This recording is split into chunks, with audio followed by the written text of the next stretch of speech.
అందరికీ నమస్తే. వశీకరణ.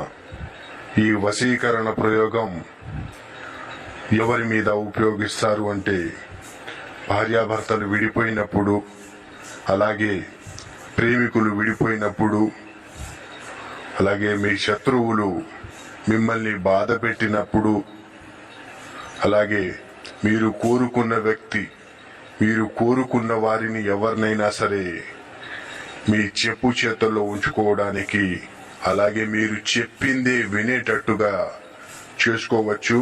అలాగే ఈ వశీకరణం ఇద్దరి ఫోటోలతో, ఇద్దరి పేర్లతో చేయడం జరుగుతుంది.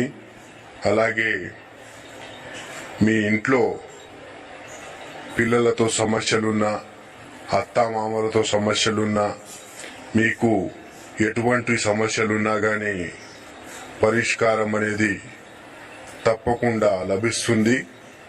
అలాగే మీరు గనుక మా ఛానల్ని మొదటిసారిగా చూస్తూ